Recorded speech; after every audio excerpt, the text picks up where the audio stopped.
Hello friends, तर आज आपण या ठिकाणी पाहणार आहोत प्रॉब्लेम सेट 3 अर्थमेटिक प्रोग्रेशनमध्ये असलेले हॉट क्वेश्चन्स जे तुमच्या प्रॉब्लेम सेटमध्ये आहेत. त्यामध्ये क्वेश्चन नंबर 11 जो आहे पहा, हॉट क्वेश्चन. तर त्यामध्ये आपण त्याचं ॲन्सर या ठिकाणी आपण बघणार आहेत. सो काय सांगितलंय पहा, the arithmetic progression in an arithmetic progression, first term is a, second term is b, and nth term is c. Then show that the sum of all the terms of an arithmetic progression is a plus c in another bracket b plus c minus 2a upon 2 into bracket b minus a. तर याचा अर्थ असा होतोय की arithmetic प्रोग्रेशनमध्ये पहिली term ए, दुसरी बी, तिसरी आणि nth टर्म ही सी असेल, तर त्या अर्थमेटिक प्रोग्रेशनच्या सर्व टर्मची बेरीज ही a plus c in another bracket b plus c minus 2a divided by 2 into bracket b minus a असते. हे दाखवा, हे सिद्ध करा. तर यामध्ये हे करत असताना व्हेरी फर्स्ट आपण काही फॉर्म्युले यूज करूयात. जसं की we know the nth term of an AP. Nth term of an AP. Arithmetic प्रोग्रेशनची nth टर्म काय असते, तर Tn is equal to a plus n minus 1 into d. This is the nth term of an AP. तर आपल्याला त्यांनी first term ए दिली आहे, तर इथं ए आपण घेतलेली आहे. आता सेकंड टर्म काय होईल, therefore T2 it is equal to A plus, इथं 2 सबस्टिट्यूट केलं जाईल, that is 2 minus 1 1 and that is D. परंतु आपल्याला T2 ची व्हॅल्यू या ठिकाणी बी दिलेली आहे, therefore B is equal to A plus D असं आपण म्हणू शकतो. तर आपल्याला इथं सेकंड टर्म या ठिकाणी भेटलेली आहे. दिस इज इक्वेशन नंबर 1. आता यानंतर दुसरी महत्त्वाची एक गोष्ट आपल्याला या ठिकाणी करायची आहे, ती अशी की nth टर्म लिहायची आहे. That is Tn is equal to A plus n minus 1 into d. ही तुमच्याकडं nth टर्म आहे, परंतु n टर्म तर त्यांनी सी दिली आहे, therefore C is equal to A plus n minus 1 into D असं आपण लिहू शकतो. आता nth टर्म सी असेल तर याच्यावरून तुम्हाला n ची व्हॅल्यू काढता येईल. तर या ठिकाणी सी मायनस ए, मी एला इकडं लेफ्टला टाकलं आहे, is equal to n minus 1 into D. Finally हा जो डी आहे याला आपण इकडं छेदामध्ये पाठवू, म्हणजे C minus A upon D is equal to n minus 1 असं लिहिता येईल. हा 1 देखील इकडे टाका, therefore n is equal to, हा 1 आपण इकडे शिफ्ट करतोय तर हा मायनस आहे प्लस होईल, C minus A upon D plus 1 असं लिहिता येईल. यानंतर n is equal to C minus D plus D. हे तिरकस गुणाकारात गेलं, हे इकडं गेलं. So finally C minus A आहे हा, तो C minus A plus D upon D असं आपण इथं लिहू शकतो. तर हे एक इक्वेशन इम्पॉर्टंट आहे, that is called equation number 2 असं आपण लिहिलेलं आहे. आता यामध्ये we know the sum of n terms of an AP. Arithmetic प्रोग्रेशनच्या n पदांची बेरीज किती असते, तर Sn is equal to n upon 2 into bracket 2a plus n minus 1 into d एवढी असते. आता यावरून आपण Sn बरोबर n ची किंमत तुमच्याकडे आहे C minus A plus D upon D इथं ठेवलेली आहे, आणि डिवायडेड बाय 2 असल्या कारण इथं 2 लिहिता येईल. हा फर्स्ट ब्रॅकेट आपण केला पहा. मी काय केलं आहे, एनच्या प्लेसवर त्या एनची ही पूर्ण व्हॅल्यू इथं सबस्टिट्यूट केलेली आहे. In another bracket 2a plus परत एक वेळेस आपण एनची किंमत इथं ठेवूयात. That is c minus a plus d upon d minus 1 bracket close into d असं आपण लिहू शकतो.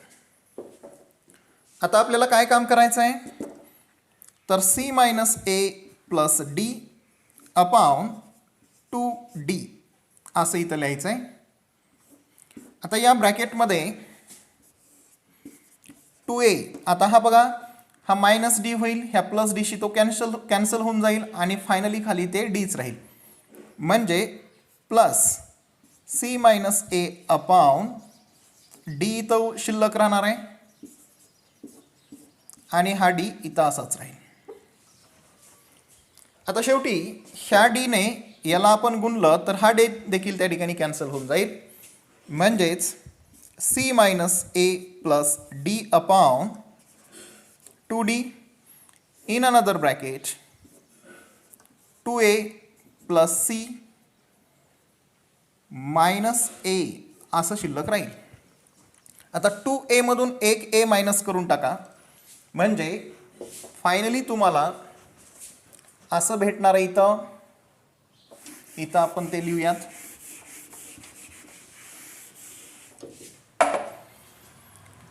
Is equal to c minus a plus d upon 2d into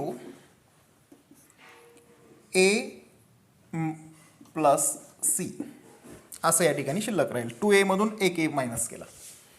आता आणखीन एक काम आपण या ठिकाणी करणार आहेत की हा इक्वेशनवरून आपण 1 वरून d ची व्हॅल्यू काय भेटेल पहा b मायनस a.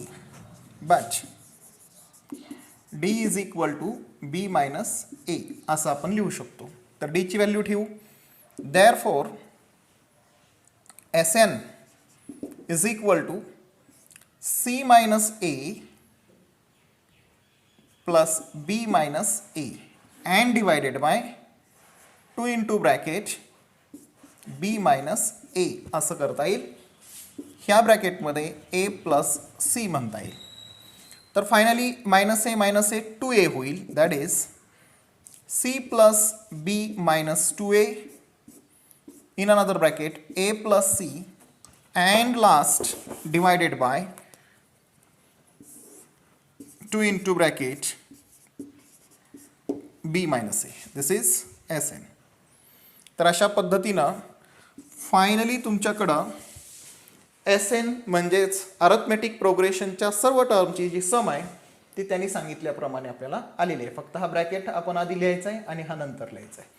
तर नाव look at the question number 13. It is also hot question. 13वा प्रश्न सुद्धा हॉट क्वेश्चनमध्ये येतोय. त्यामध्ये तुम्हाला असं म्हटलेलं आहे if the m times of mth term of an AP is equal to n times the nth term of an AP, then show that m plus nth term of an arithmetic progression is 0. याचा अर्थ काय होतोय पहा. आपल्याकडे m times of the mth term ही जर n times of nth term एवढी असेल तर then T M plus n म्हणजेच m plus nth term of an arithmetic progression is 0 हे तुम्हाला या ठिकाणी सिद्ध करून दाखवायचं आहे. म्हणजे काय तर अरिथमेटिक प्रोग्रेशनच्या mव्या पदाची m पट ही nव्या पदाच्या n पटी एवढी असेल तर त्या अरिथमेटिक प्रोग्रेशनमध्ये m plus nth term m plus nवे पद हे 0 असते असं आपल्याला या ठिकाणी दाखवून द्यायचं आहे, प्रूव्ह करायचं आहे. तर हे करण्यासाठी काय केलं पाहिजे तर tn चा फॉर्म्युला आपण या ठिकाणी यूज करूयात. Let nth term of an AP काय असेल पहा Tn is equal to A plus N minus one into D अशी असेल. आता ह्या nth टर्मची किती करायची आहे n times. Therefore n into bracket A plus N minus one into D असं आपण करू शकतो इज इक्वल टू हे कुणा एवढं आहे M times M into bracket A plus M minus one into D याच्या एवढं आहे. बघा इथं मी काय केलं आहे एनव्या पदाची एन पट आणि एमव्या पदाची यम पट असं मी केलेलं आहे आणि ह्या इक्वल आहेत हे त्यांनीच दिलेलं आहे. That is given. याला आपण गिवन असं या ठिकाणी म्हणू शकतो. लक्षात येत आहे सगळ्यांच्या. यस.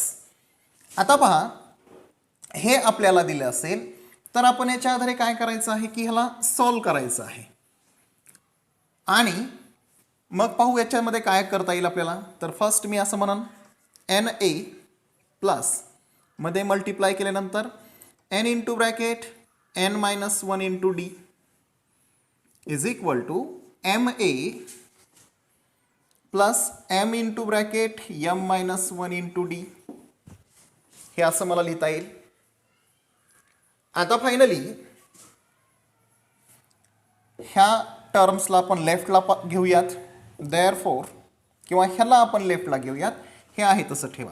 हो का हा जर इकडं घेतला तुम्ही तर काय होईल M A as it is राहील मात्र ह्याला इकडं घेतल्यामुळं मायनस एन ए होईल. राईट.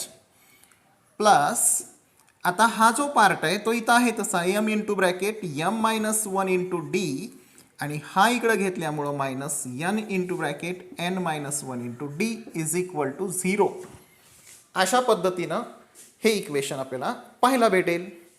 मग ह्या दोघांमध्ये ए कॉमन घेता येईल तुम्हाला आणि ह्या दोघांमध्ये डी कॉमन घेता येईल. पहा मी काय म्हणतोय. So M minus N into bracket out of bracket A आणि plus here in the bracket m into bracket m minus 1 minus n into bracket n minus 1 out of bracket d that is equal to 0 असं लिहिल्याच्या नंतर m minus n याला close करू a plus. आता सगळ्यात महत्त्वाची गोष्ट पाहूयात की या ठिकाणी इथं m ने मध्ये गुणायचं आहे आणि इथं n ने into bracket m square minus m minus n square plus n close करा. हा इथं d बाहेर लिहा दॅट इज इक्वल टू 0. शेवटी m minus n a plus into bracket. आता एक काम करायचं की ह्या दोघांना जवळ द्यायचं पहा M square minus N square minus M plus N out of bracket D that is equal to 0. फक्त टर्म्स रिअरेंज केलेले आहेत आपण. आले ध्यानात सगळ्यांच्या. यामध्ये एम मायनस एनला पहा मी कसं लिहू शकतो M minus N A plus into bracket इथं लिहिता येईल M plus N in another bracket M minus N minus common घेतला तर minus into bracket M minus N close D here that is equal to 0. आता यामध्ये हा M minus N common जर घेतला तरी तर असं होईल पहा M minus N A plus M minus N ह्या कॉमन काढलेला आहे मी इथून बाहेर. हा तर ब्रॅकेटमध्ये इथं राहत आहे एम प्लस एन आणि इथं काहीच राहत नाही याचा अर्थ minus one that is here D as it is. परत आपण ह्या एम मायनस एनला या आणि ह्या टर्ममधून कॉमन घेऊ शकतो. तर आपण असं म्हणू शकतो M minus N in a bracket इथं फक्त ए शिल्लक राहील. हा आणि हा कॉमन घेतलेला आहे म्हणजे इकडं पुढं राहील plus in a bracket m plus n minus 1 into D and that is equal to 0. Finally हा m मायनस n हा 0च्या छेदामध्ये गेला तर 0 होईल. Therefore a plus m plus n minus 1 into D that is equal to 0. आता पहा आपल्या ह्या फॉर्म्युल्याशी याची जर तुलना केली तर ह्या nच्या बदल्यात फक्त काय आलं आहे m प्लस n. याचा अर्थ असा झालेला आहे की या ठिकाणी ही जी टर्म आहे ती m प्लस n टर्म आहे. Therefore t m plus n is equal to 0. आणि अशा पद्धतीनं हे आपण आपलं प्रूफ या ठिकाणी मिळवलेलं आहे. तर पहा याच्यामध्ये काय केलं मी जस्ट शॉर्टली सांगतोय. त्यांनी आपल्याला असं म्हटलं होतं की m times of mth term is equal to n times of n term then m plus n term of n AP is 0. असं जर असेल तर nth term of n AP चा फॉर्म्युला आपल्याकडे आहे this Tn is equal to a plus n minus 1 into D. मग आपण या फॉर्म्युल्याप्रमाणे mth टर्म काय लिहिले पहा इथं Tmच्या बदल्यात फक्त mच्या ऐवजी nच्या ऐवजी m यूज केलेला आहे आणि तर nth टर्मसाठी n यूज केलेला आहे. ह्यामध्ये इथं n ने आणि इथं m ने मल्टिप्लाय करून घेतलं. हे मल्टिप्लिकेशन केल्यानंतर तुम्हाला ही स्टेप भेटेल. यानंतर आपण टर्म्स एका साईडच्या दुसरीकडे घेतलेल्या आहेत आणि परत सरळ सोडवत गेलेलो आणि सोडवून आपण फायनली या स्टेजला पोहोचलो. या स्टेजला आल्याच्या नंतर वी हॅव दिस फॉर्म्युला. आता ह्या फॉर्म्युल्यामध्ये m प्लस n हे कुणाच्या प्लेसवर आहे इथं nच्या. मग हा जर nth टर्म असेल तर ही m प्लस nth टर्म असेल विच इज 0.